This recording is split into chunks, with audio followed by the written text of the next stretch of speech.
Start off just giving you a little bit of background about my education, where I went to school. I went to Purdue University to get my bachelor's degree.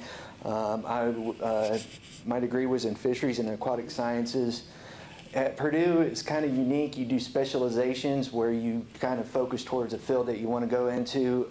Typically, most people do one. I did two because at the time I wasn't sure if I wanted to go towards natural fisheries or aquaculture, so I did fish physiology and nutrition and fisheries management specializations. Graduated with my degree in December of 2000, and just a brief note about my time there. I was part of an undergraduate team that did a research project. We studied the effects of the rising carbon dioxide concentrations in the Earth's oceans and how that affects metabolism in fish. And we actually won third place Best Undergraduate Research Award for the College of Agriculture at Purdue. Really wanted first, but got what we got. And then I skipped my bachelor's degree and went straight for my PhD, or I'm sorry, skipped my master's degree and went straight for my PhD at the University of Tennessee. My PhD was in natural resources. My area of study was fish stress and disease physiology. Graduated there in 2004, and my dissertation title was The Function of the Stress Hormone Cortisol and Disease Susceptibility of Channel Catfish. Talk a little, just briefly about some of my past positions I've held. Before coming here to Texas A&M, I was a research associate working in fish physiology and nutrition at the University of Arkansas at Pine Bluff. Most of you have probably not heard of the University of Arkansas at Pine Bluff. It is a small 1890 university, but it is considered one of the top 3 aquaculture programs in the United States. Auburn's always been #1, and it kind of goes back and forth between them and Mississippi State. So as a research associate, I was responsible. I funded my position 100%, so I know the fear of grant writing to make sure you have a job. I've also funded a physiology nutrigenomics lab and 2 research assistants. During my 3-year stint, I brought in grants totaling over $440,000. I conducted a total of 3 research projects and consisting of 9 independent studies. And those resulted in 7 journal publications, 12 presentations, 1 popular press article. Before I was promoted to research associate, I was at UAPB doing a postdoctoral research position. So in that position, I had funding. My supervisor had funding for me the first year, and then after that, I brought in external grants to fund my position for the 4 out of the 5 years. Brought in external grants totaling $221,000. During that time, I conducted 8 research projects consisting of 18 independent research studies, resulted in 16 journal publications, 26 presentations, 3 popular press articles, and 1 invited presentation. Before I did that, after I graduated Tennessee, I did a brief, I think it was all of a 7-month postdoc before I ran out of funds. And so I did 2 research projects during that time examining the effects of anesthetics on the stress response of rainbow trout. Had 2 separate studies, resulted in 2 journal publications and 1 presentation. Before that, obviously, I was a postdoctoral research assistant. I specialized in fish stress and disease physiology. During my time there, I conducted 10 experiments that resulted in 3 journal publications, 1 dissertation, and 1 invited presentation. Now, moving on, that's my past. Let's move on to what I've been doing. And so my areas of extension and expertise are aquaculture and aquaponics. And so as part of this specialization, I provide fish biology expertise, technology transfer, and aquaculture management consultations to producers to improve production. I encourage development of aquaculture facilities and production protocols for species new to culture. I assist government hatcheries with production issues, work quite a bit with Texas Parks and Wildlife Department. Conduct on-farm production trials through corporate partnerships with producers. We have several on-farm trials going on right now that we'll talk about a little bit later. I assist with fish nutrition, species selection, marketing, economics, reproduction, hatchery management, disease prevention, water quality, and pond treatments. We have questions come in from both producers and private recreational pond fisheries quite often regarding a wide variety of topics. I also, something I've recently started doing here in the last 2 years is I offer parasite and disease diagnostics and water quality services through the Aquatic Diagnostic Laboratory. And thankfully now in the new building I actually have a lab and I don't have to do the fish dissections on my office desk anymore. That's exciting. All right, in terms of, they call it pond management, but really what it is we're not just working with ponds, it's private fisheries management. And I'll kind of distinguish that from aquatic vegetation management, which you'll see in a minute.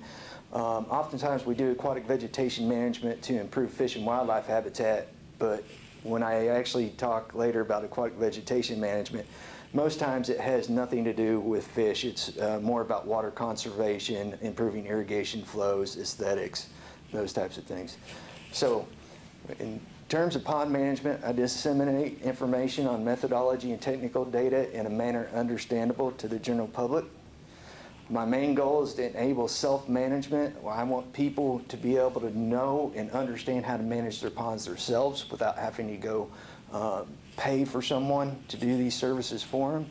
And I will help them to identify their distinct goals for their pond, because imagine every one of you in this room had a pond at your house. I guarantee you there was no two of you that have the exact same set of goals for that pond. I provide technical assistance and applied research demonstrations.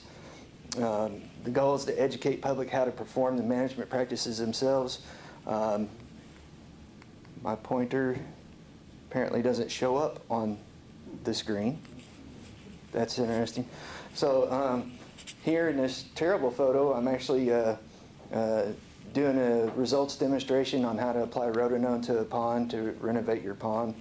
And then of course we actually do field management programs where we take the public out and show them how to do some of these practices like seining, fish identification, those types of things. Aquatic vegetation management, the goal is to, what I do is educate the public to manage nuisance and invasive aquatic vegetation in private waters. And I also work in state waters in collaboration with Texas Parks and Wildlife Department. The reason I say that we work in collaboration with Texas Parks and Wildlife Department, in extension, we're charged only with private water management. In other words, if we want to work in state waters like a reservoir or something, we actually have to have permission from or be invited by Texas Parks and Wildlife or the Army Corps of Engineers or a government entity regulating that water. And so my goal is to improve and conserve fish and wildlife habitat, especially when we're dealing with these invasive species. Aquatic vegetation management, like I said earlier, is often purely due to significant water or monetary loss on an annual basis. When I'm working on these types of programs, basically what we want to do is improve water delivery for irrigation, minimize water loss through evapotranspiration, or improve aesthetics. And we're not necessarily managing a fish population in those cases. I also provide technical assistance and applied research demonstrations to determine the most effective and economical integrated management strategies. Like I said, there in that bottom photo, I'm actually doing a applied results demonstration that we videotape and then we can put on the internet so that people can see the effects of the different herbicides on the target plant species. So my extension goals. My My first extension goal is to increase aquaculture production in Texas and the United States as a whole. And to do this, I assist producers with production issues, science and technology transfer, and consumer education of aquaculture products. I also assist the public to improve recreational fisheries and private impoundments. Goal is to develop management strategies to achieve the distinct goals for each stakeholder's pond. And finally, I assist the public in management of problematic aquatic vegetation infestations to preserve habitat and reduce water loss. So before we actually get into some of my extension programming activities, most of you are probably familiar with these great tables that Dr. Reed wants us to include in everything. And so these tables can actually be a little bit overwhelming, so let's just start with a couple of highlighted numbers here. During my time here at Texas A&M, just a little over 4 years, I've done 139 adult programs. I've had a little over 9,000 direct face-to-face program contacts. As you can see, the number's been going up steadily over time, so we're increasing programming. I've done 23 individual youth programs. I've had 17,877 total programming contact hours. Once again, we see an increasing trend over time, how that's going up. When we talk about the total number of contacts in 4 years, I've had contact with 22,295 individual people. Sounds like a lot, but when you consider there's 1.3 million ponds in Texas, you know, it's a small percentage of what we've got to so far. And then I've done 8 county or specialist extension trainings and 12 volunteer trainings.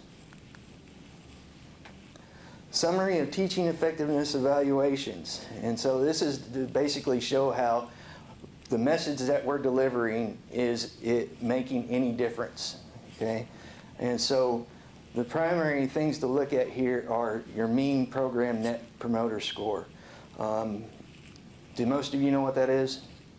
No? Okay, so you basically, at the end of a program, you have promoters, those who would recommend to other people that you come to their programs that you give. You have the neutrals, which might enjoy the program, but they're not necessarily going to go recommend it to people. And then you have your detractors, those that don't like your programs. And so basically, you take your detractors and subtract those from your promoters, and you get a net promoter score. And so my net promoter score is 92.3.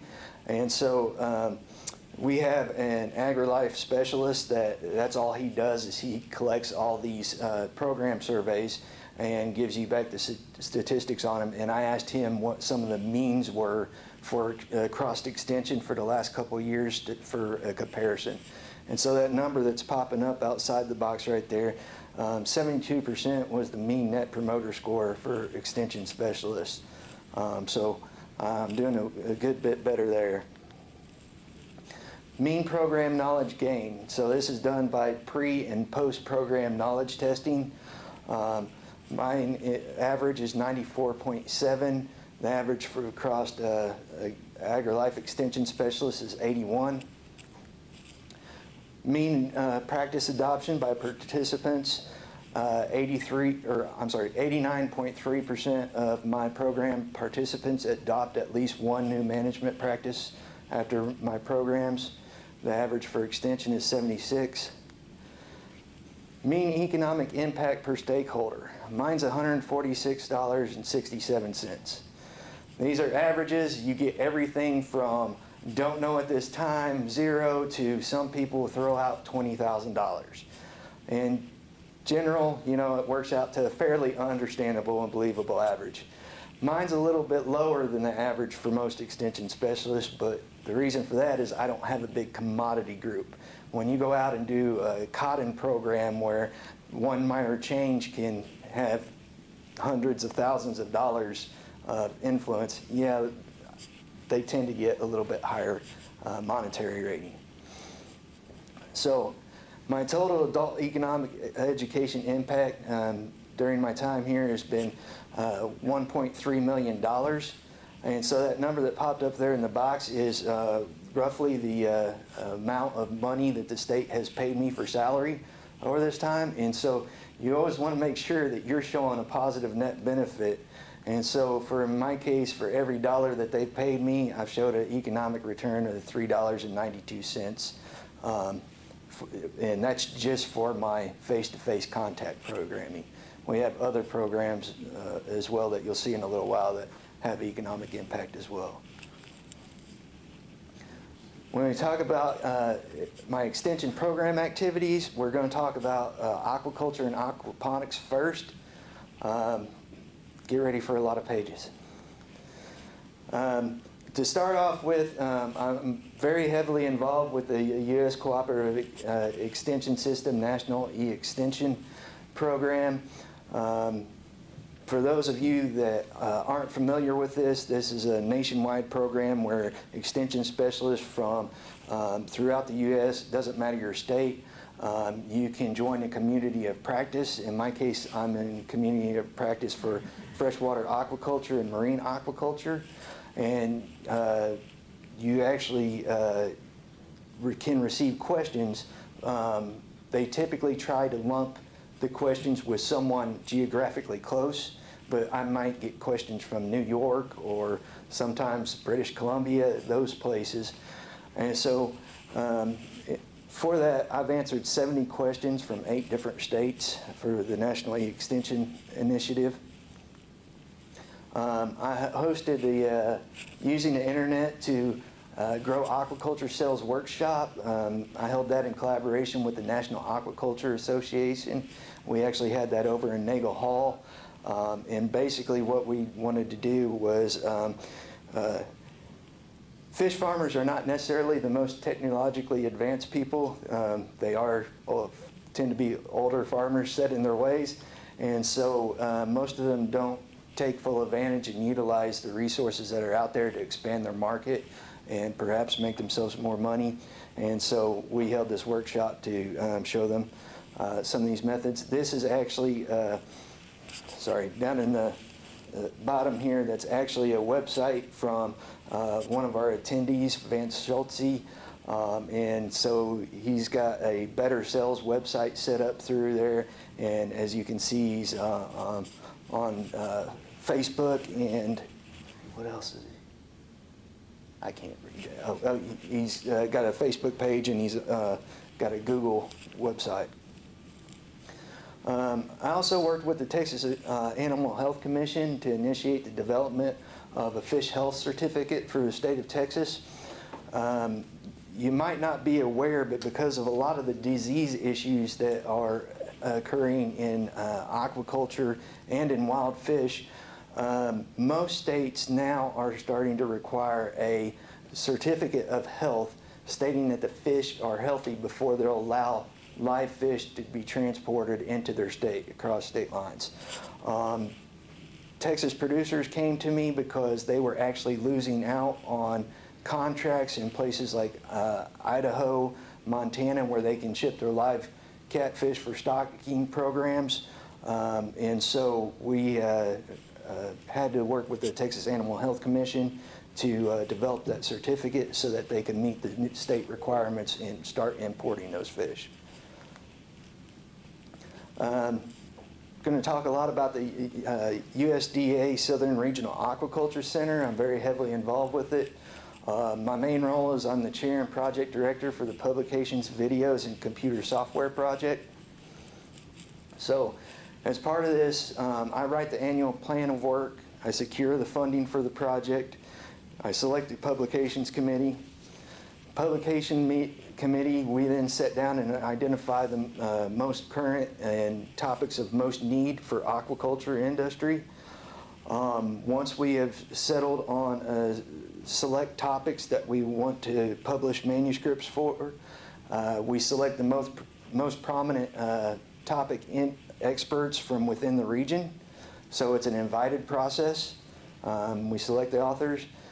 Once we have the authors and we have them writing the manuscripts, I direct the peer review and editorial processes. I know a lot of people don't think center publications rank up there with journals, but like I said, this is actually invited by experts. You're peer reviewed by 3 experts in region, 3 experts out of region, the SRAC director, and the SRAC publications chair. That's the first round. Once you get through that, it goes back for revisions, and then you're reviewed by the SRAC director, the SRAC extension chair, and the SRAC research chair. So it's quite a heavy process. We want to make sure these fact sheets are the best information that we can be putting out there. Although the Southern Regional Aquaculture Center is considered a regional program with a focus on 13 states and 2 territories, we also cover Puerto Rico and the U.S. Virgin Islands. It definitely has impacts nation and worldwide. So just for example, since 2005, SRAC publications have been downloaded 2.75 million times. We have users from all 50 states and 217 different countries. The publications are widely distributed on other websites throughout the U.S. Most universities that have any type of aquaculture program will have them all listed on their websites. They're on government websites, and so the total impact is likely many, many times greater than what we can report through the analytics that we have access to here at A&M. The SRAC videos and web presentations are also widely used in classroom settings. Dell, don't you use some of the SRAC videos in classes? Yeah, so it has a pretty large impact. Now, from 1995, when the project started, to 2017, we currently have 248 publications, 7 web presentations, and 32 videos. Overall, there's actually been more than that, but when information becomes outdated and those types of things, we do pull manuscripts. We don't want to leave anything outdated out there. Since I took over from Michael ran the program for many years. I took over from him in 2013. In that time, I've oversaw the production of 63 publications, 3 web presentations, 3 videos. I created a new SRAC YouTube YouTube channel to get our videos out there to a broader audience. Before, they were on CDs and you had to request them. And I also developed a new SRAC aquaponics website. I have been fortunate enough, I've been selected to author 5 of these publications and co-author 1 publication. I'm not going to sit here and read all the publications to you, but they're listed there if you want to see. I also serve as the USD SRAC Technical Committee. I serve as an extension chair. And on this committee, basically what we do is we develop future research and extension projects for the Southern Regional Aquaculture Center Competitive Grants Program. Changing gears a little bit, this is a program that I initiated when I first got here. There were several people in extension and around the department that were interested in apps, but didn't know how to do it. And they wanted this new user tool to be able to reach more people. I personally, I had no idea how to do them either, but I decided to dive in feet first and went ahead and got a grant and then figured it out. So started the Natural Resource Management and Education Apps for Mobile Resource Utilization Program. I've sustained the program through two grants, totaling a little over $50,000. Currently, I've produced 14 apps. I've got 4 more in development. I've helped to produce 6 others for other extension specialists. I have apps on both iOS and Android platforms. When I got here, all of AgriLife had 3 apps by one guy whose son was a computer programmer. Now we're at, I believe 39 was the last count. 65% of those are by me. So these apps, what we've got is 5,560 downloads. And they're not just being used by the U.S. 725 times by Asia Pacific, 340 times by European users, 132 times by Latin American users, 126 times by African and Middle East and Indian users. Some examples of the apps I've done for aquaculture include Aquaside, Ammonia Calc, AquaRef, and Pond Calc. Most of these are simple little tools, calculators, things that we have to do every day that used to be you take notes in the field, you come back to a computer and sit down. Now you can do them on your phone while you're standing there at the tank. Just briefly, this is the list of the apps that I personally have done. And so some of these, actually some of the research faculty has helped me with some of these and collaborated. Threatened and Endangered Reptiles and Amphibians of Texas, Toby Hivets played a pretty good large role in that. Then we got some of the interagency ones like Flag the Technology, which is with, or actually I'll save that. We'll talk a little bit about Flag the Technology in a while. Another major component of my program activities is new aquaculture and aquaponic producer development. I assist potential producers research, plan, develop, and operate aquaculture facilities.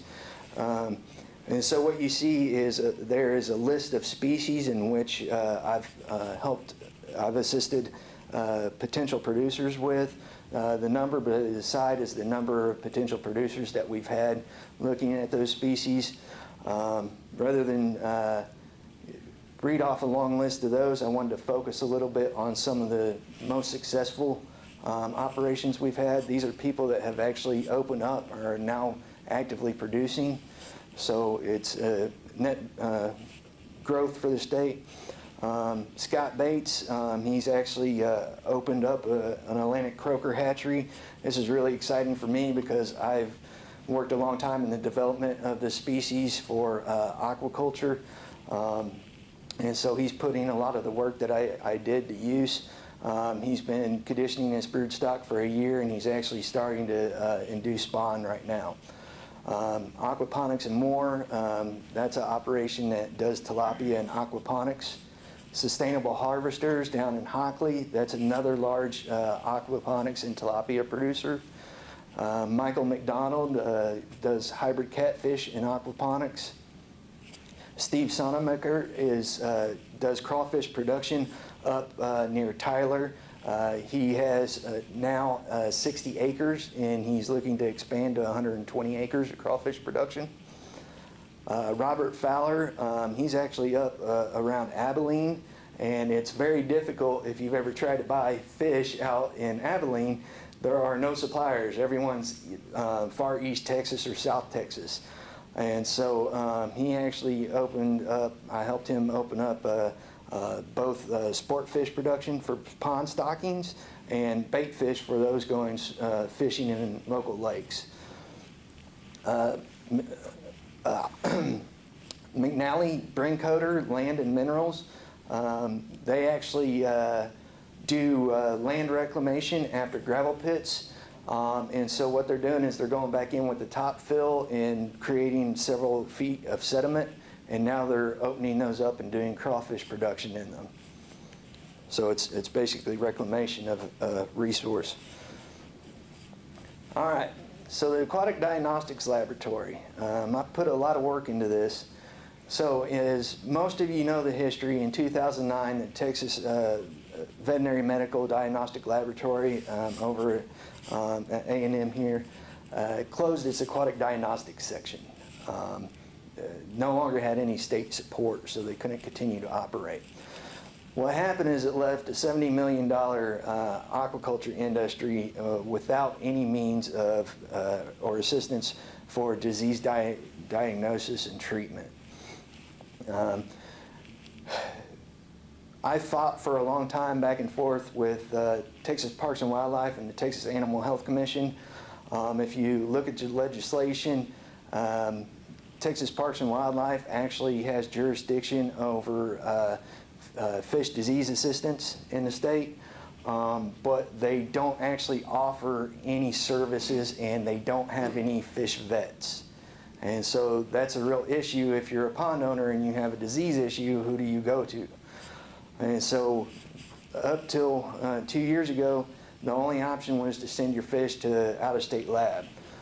Can be very expensive because in order to get diagnostics, you can't ship a dead frozen fish. You got to ship a live fish overnight to these labs. It's often difficult to get a good sample because, remember, if you're trying to ship an already sick, infected fish and you add more stress to it, it's probably going to die before it gets there. And the shipping time alone in waiting for the results is very time consuming. You might have hundreds of thousands of dollars of fish die while you're waiting for shipping. So what I did is I created the Aquatic Diagnostic Laboratory to assist producers and pond owners. We offer parasite, disease, waterborne toxin, and water quality testing to help with those issues. We offer all services at cost. I do charge. I can't fund the whole thing because it can be quite expensive, but we don't charge them any more than our actual cost.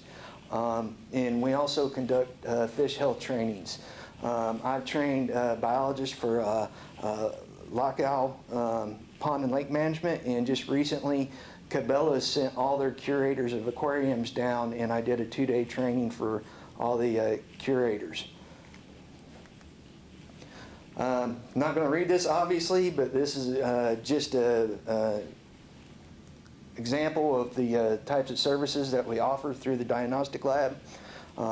Basically, any diagnostic water chemistry, parasitology, bacterial histopathology, waterborne toxin testing, and so we've actually had some of our faculty as well interested in getting these services performed for their studies. Think about it. So these are some of the cases that we've run through, and so in 2017 I did 14 disease cases from Texas and Oklahoma. One producer estimated the lab was able to save him $300,000 in lost hybrid striped bass through quick diagnosis, recommending the proper treatment so he could get those fish treated quickly. Think about it. If you're just a fish producer and you've got ponds full of these big, beautiful hybrid striped bass that are just a month or two away from harvest weight, and the only thing that you're seeing wrong are some dermal lesions, well, you don't know why all your fish are turning belly up. So you send it to me, we look in, we see actually hemorrhaging in the liver. We do plates, we get bacteria count, we do rapid API 20Es in order to determine the bacteria. If we do the rapid, we can determine within 4 hours what the bacteria is. If we do the standard, it takes 24 hours.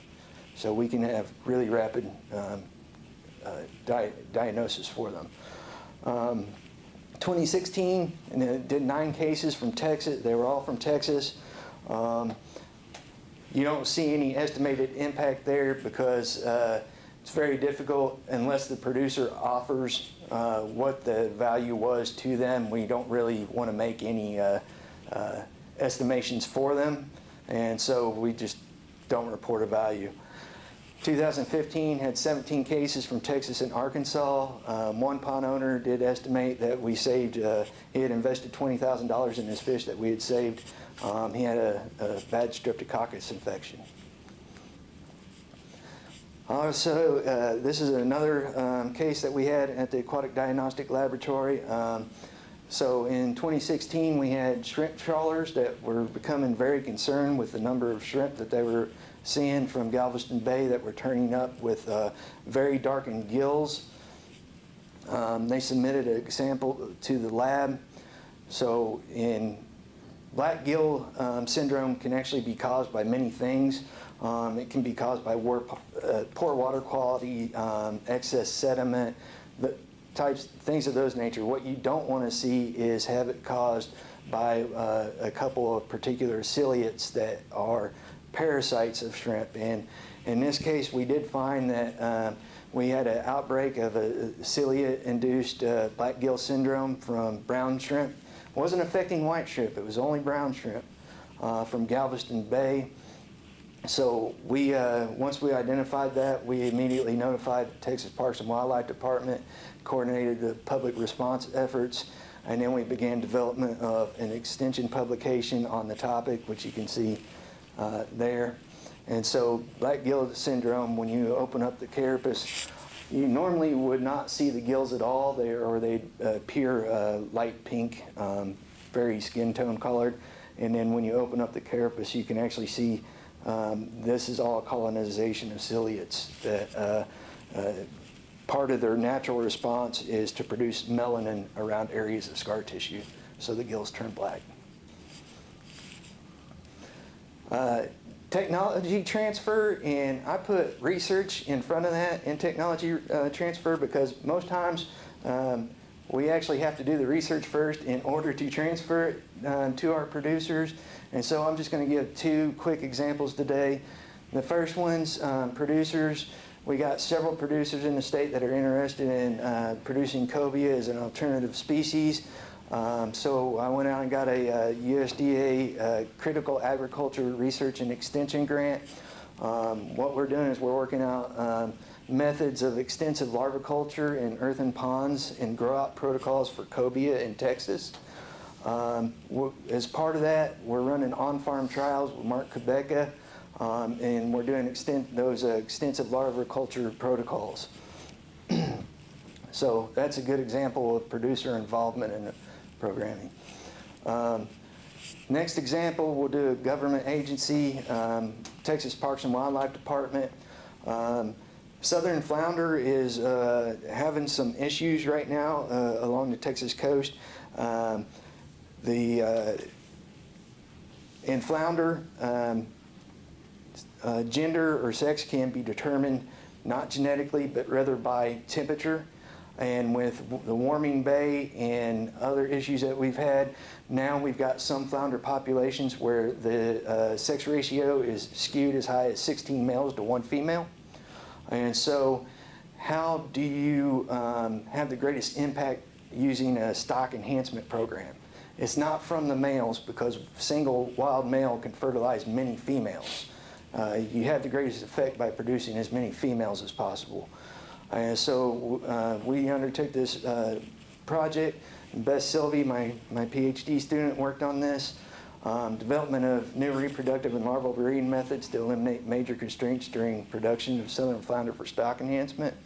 Basically what we did was we created gynogenetic populations, and then we use hormones to sex reverse them.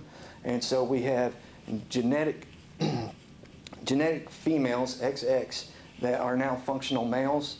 And so when we use those to fertilize normal females, all the progeny will be genetically female. Now that doesn't guarantee that they'll all end up as females, because it's still temperature dependent. But under ideal conditions with normal, the most you could get is 50%. Now under ideal conditions, you can get up to 100% females. So some years you'll still get a lot of males, but you're going to always have a higher proportion of females than you would with normal.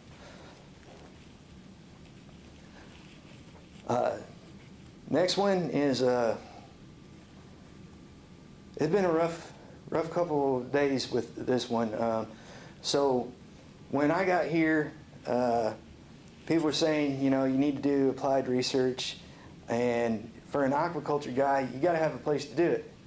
If you don't have ponds, you don't have a hatchery, you don't have a building, where do you do this research at? Most producers, you can go to their property, but their average pond size is about 20 acres. They're not going to let you take on 16, 20-acre ponds to play around with your studies and your experiments. So what I did is I developed aquaculture and extension technology transfer hatchery. It's a marine hatchery.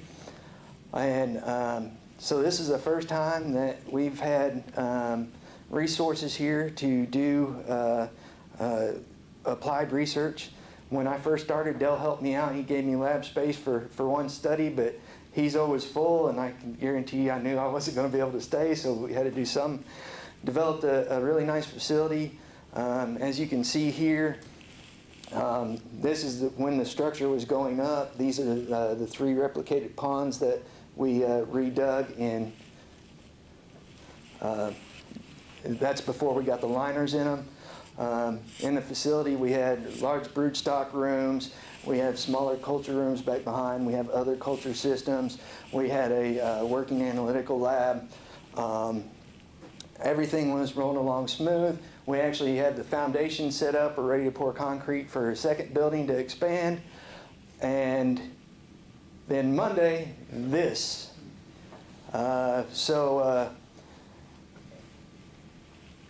Looking out the back door, this was the 3 ponds. As you can tell, they're now 1. We lost about $12,000 in salt because they were marine ponds. I have no idea where the fish that were in them are. And so that's kind of bad. We lost our building generator, so we had a good deal of economic damage out there. Thankfully, it got up to 1.25 inches from coming out of our floor drains, but it never got into the building, so most of the building's okay. We did lose the blower and some other things. So as you can see, this is why this is kind of a sore subject right now. I spent a lot of time and effort to develop these resources so that we could do stuff, and then have something like that happen. It just kind of gut-wrenching.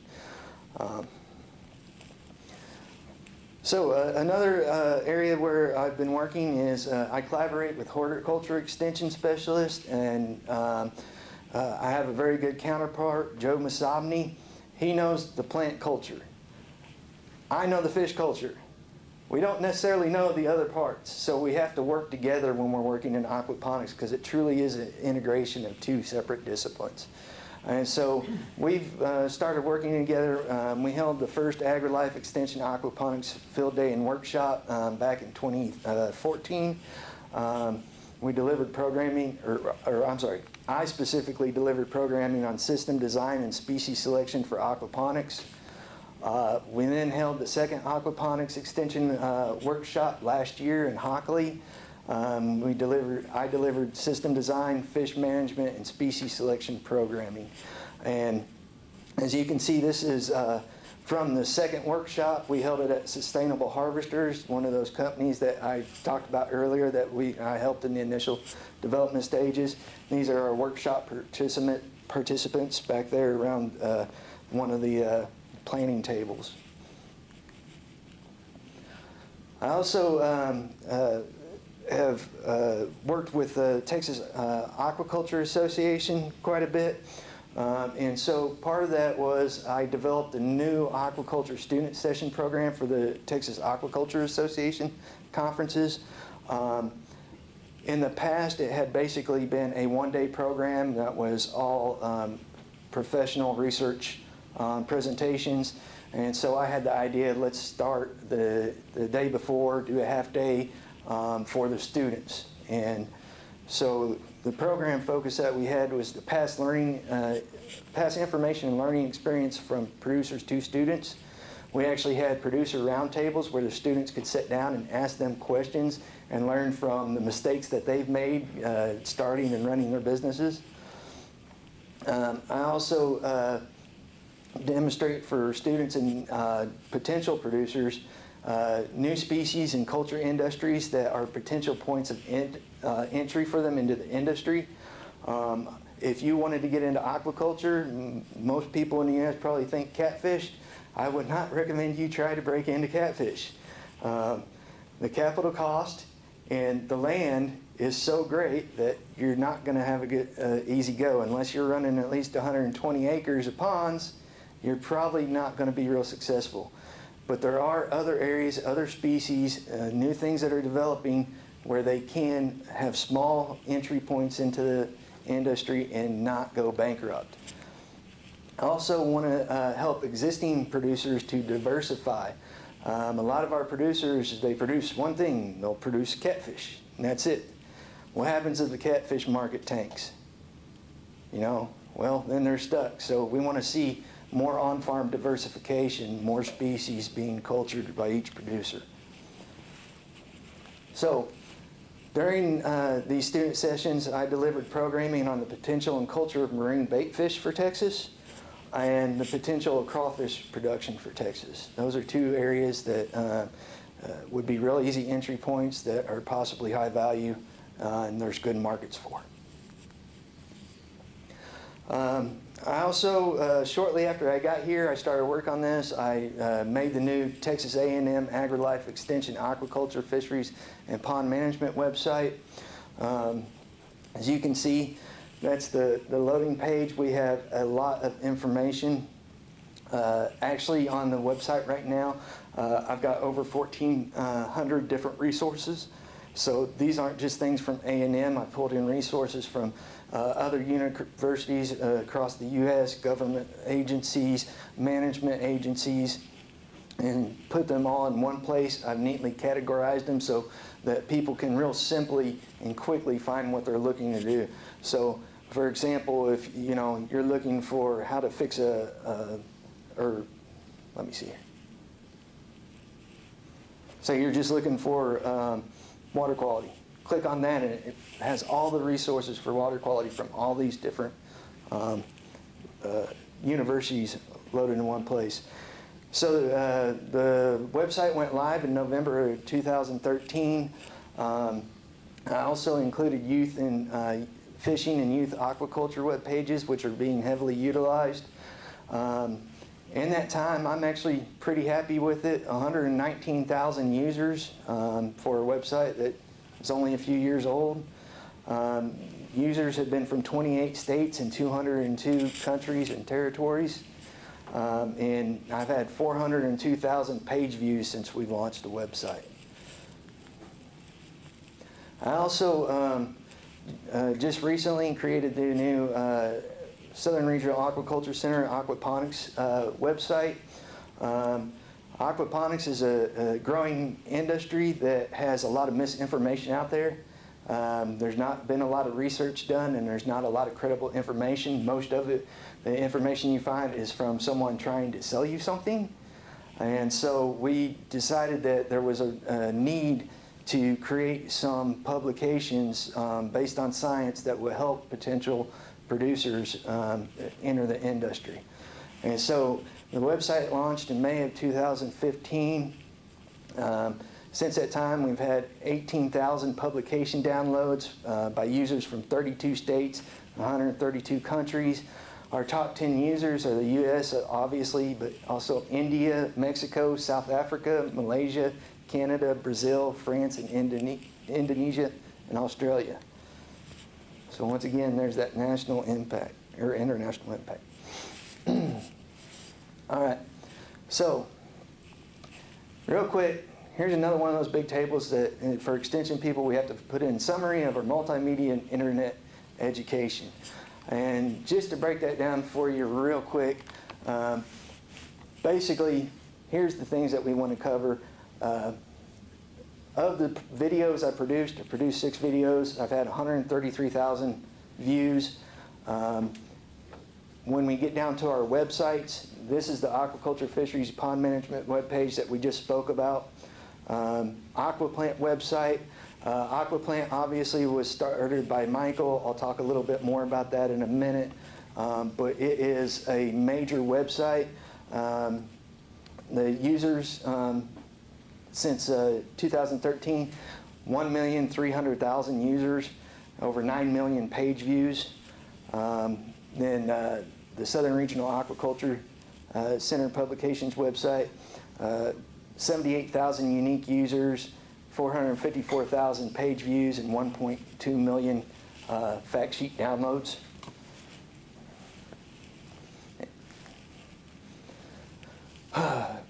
Now moving on to our next extension programming area, pond and aquatic vegetation management.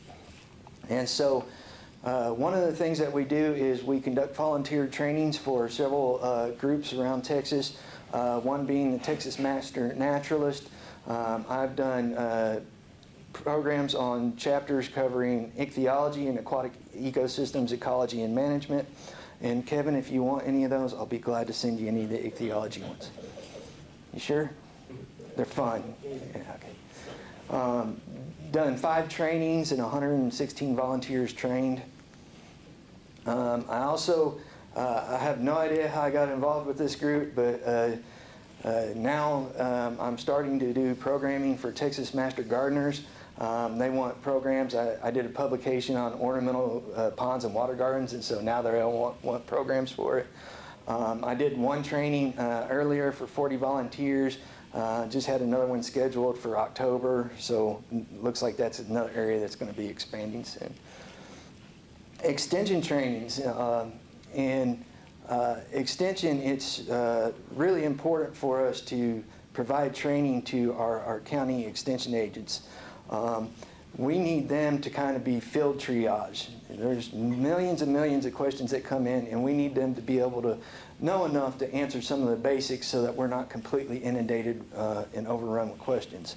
Like I said, there's 1.3 million ponds in Texas, and there's a lot of people asking questions about them. So I developed some pond and aquatic vegetation management trainings for CEAs and Sea Grant extension agents. Provided 10 training workshops, 108 county extension agents, and 8 Sea Grant extension agents were trained. 12 of those agents received their AgriLife water certificate. In order to receive their water certificate, they have to go through a set of a set number of water-related CEU course trainings.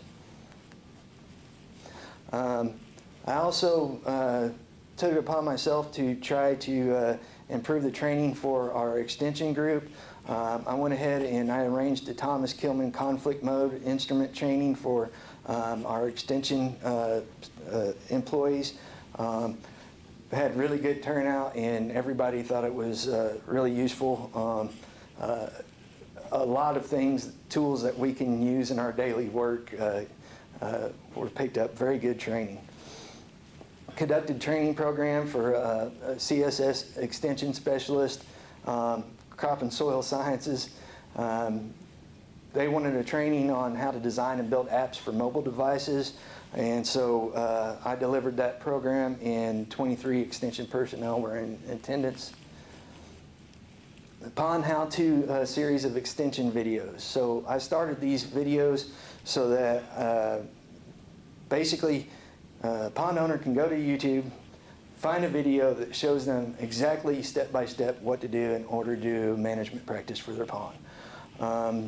Today, I also did one promotional video for the Texas A&M Aquaculture program. Kind of did that to try and boost more student awareness of the program, maybe get a few more students.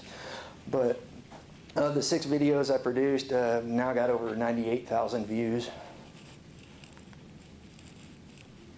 This is another program, web-based continuing education unit courses for forest, rangeland, wildlife, and aquatic resource conservation management. Really, really long title, but it kind of has to be that way for RREA grants. Basically what the project is developing 3 new CEU online courses.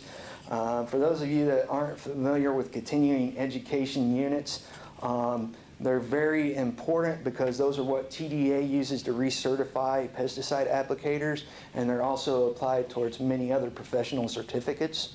So if you want to have one of these certificates or apply pesticides, you have to go through a certain number of these CEU courses.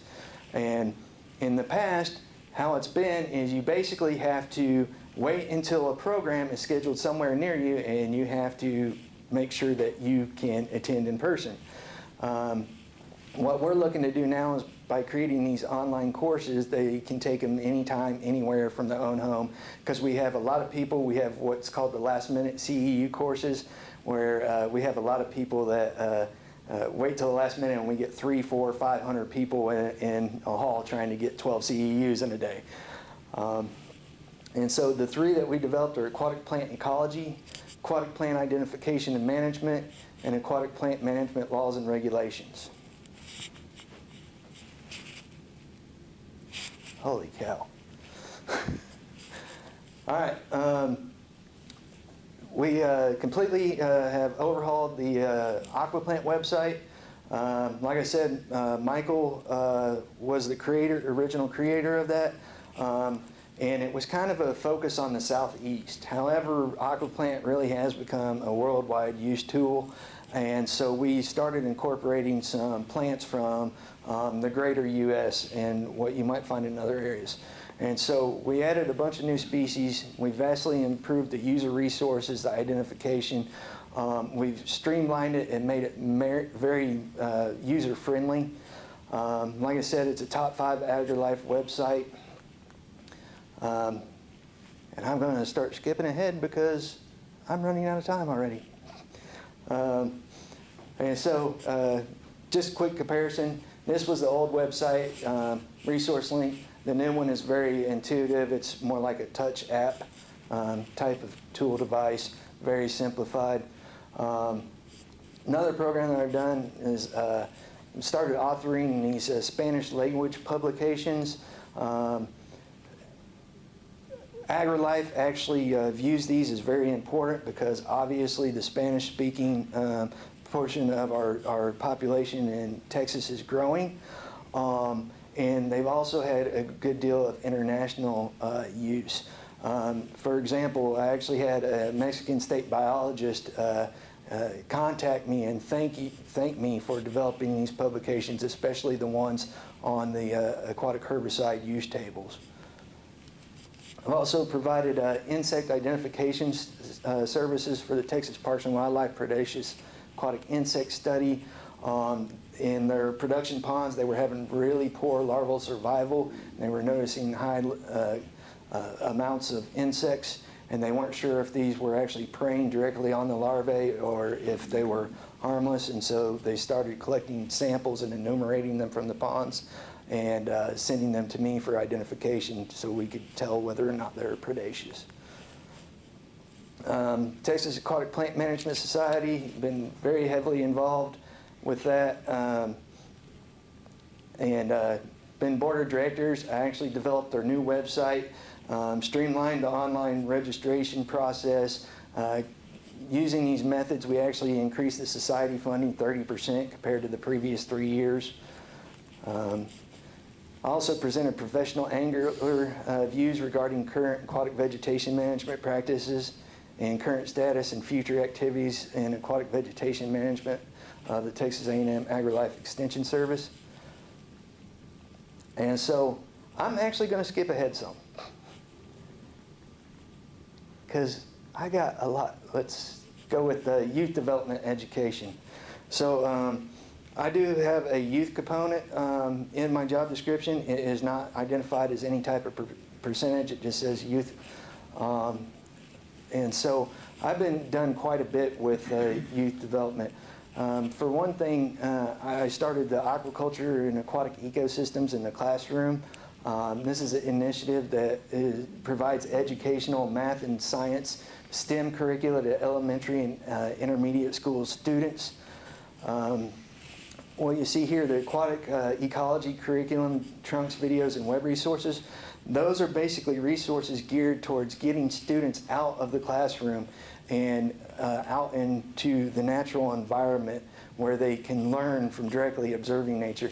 These were developed so that you can do them around your school. You don't have to get in a school bus and go to some other site. If you can find a mud puddle around your school, a ditch, something, you can do most of these activities.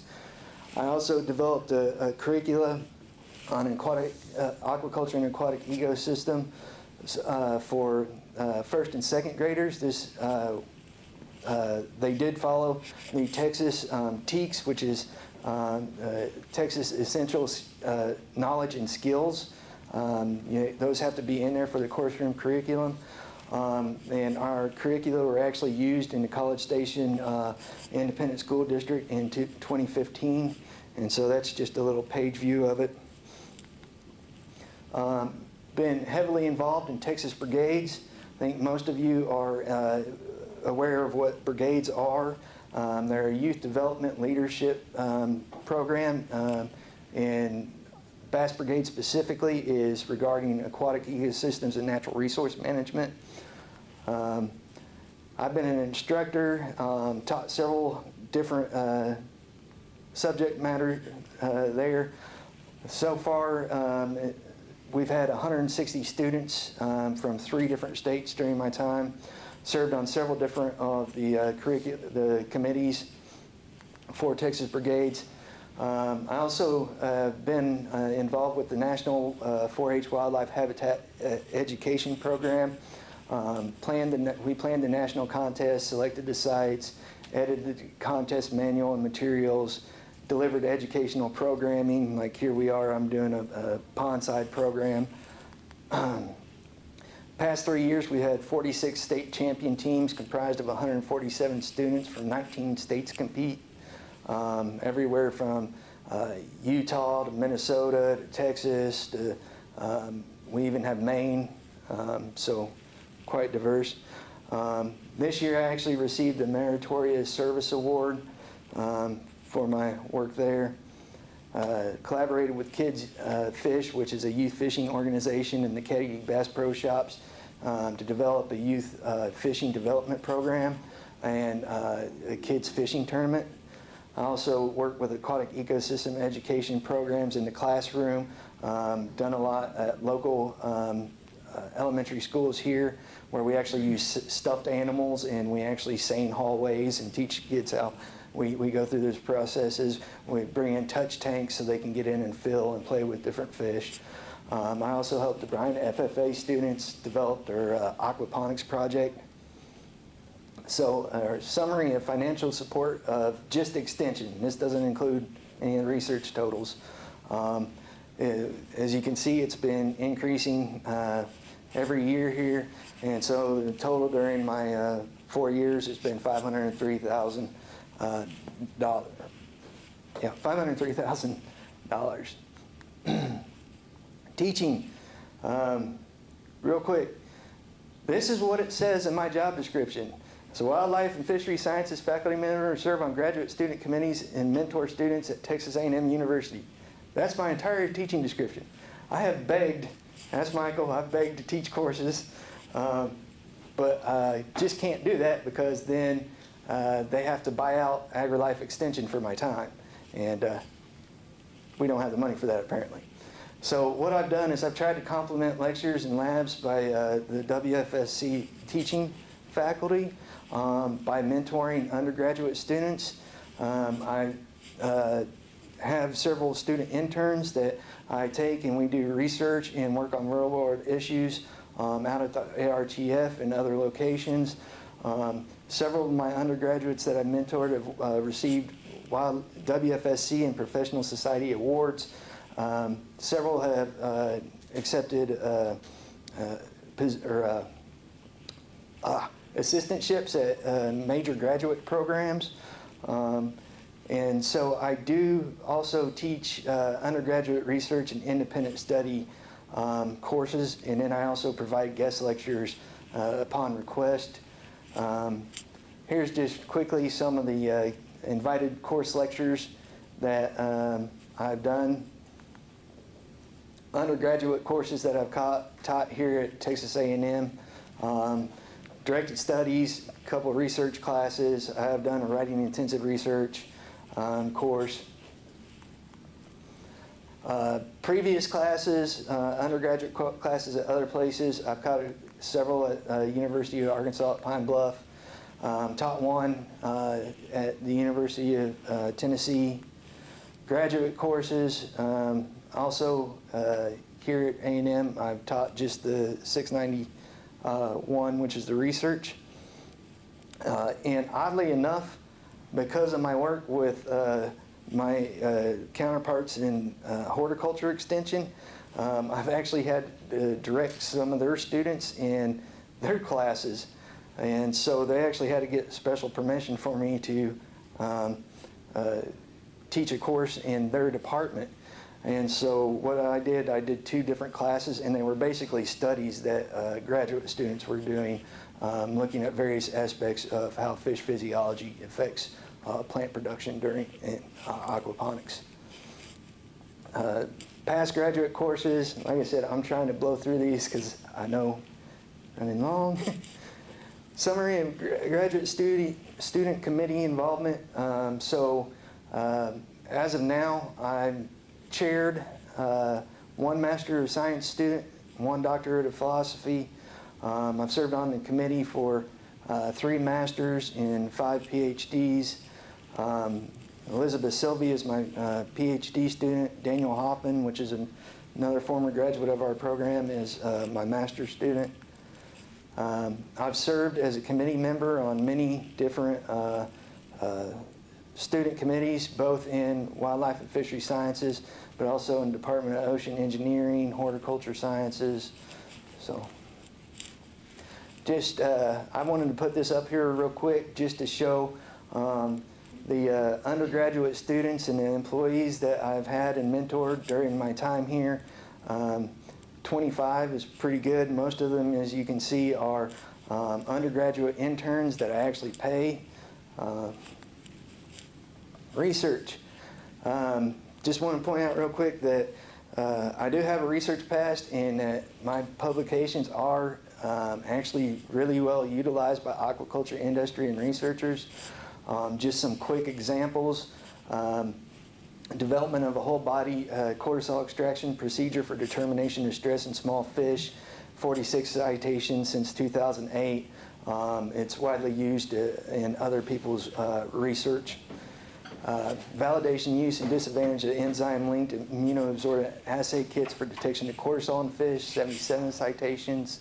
Effects of dietary lipid source and concentration on channel catfish egg biochemical composition, egg and fry production, and egg and fry quality, 31 citations. And these are the citations as reported by ResearchGate.net. Applied research projects, I have several going on right now. Just highlighted a couple. Advancement of extensive larval culture in earthen pond grow-out protocols for commercial cobia. Examination of pellet train largemouth bass, continuance of artificial diet utilization in the presence of natural forage. Development of new reproductive and larval rearing methods to eliminate major constraints during production of southern flounder for stock enhancement. Let's skip on down. Effects of stocking density on growth and survival of stress physiology of pigfish. Service. All right, so won't spend a whole lot of time on this. I've served on many different professional societies in various capacities. World Aquaculture Society, United States Aquaculture Society, American Fisheries Society, USD SRAC, USDA NICRAC, Texas Brigades. As you can see, I've chaired and co-chaired several committees. In terms of some of the service industries, or industry associations, Texas Aquaculture Association, Texas Aquatic Plant Management Society. Served on the board of directors for both of those, been involved in conference planning, chaired several committees. We already talked about the National Wildlife Habitat Education Program. I also was a faculty advisor for the Coastal Conservation Association Aggie Land Chapter Student Organization. Service on resource panels. Well, these are national panels, and I was going to highlight a few, but in the essence of saving time for all of you, that they're in my CV, we'll go ahead and you kind of get the gist of it.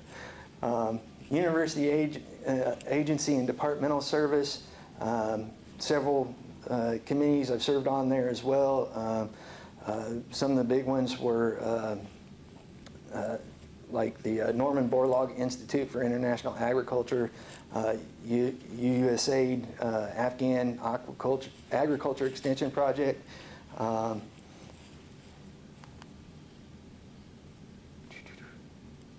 Even more. Served on the Texas A&M AgriLife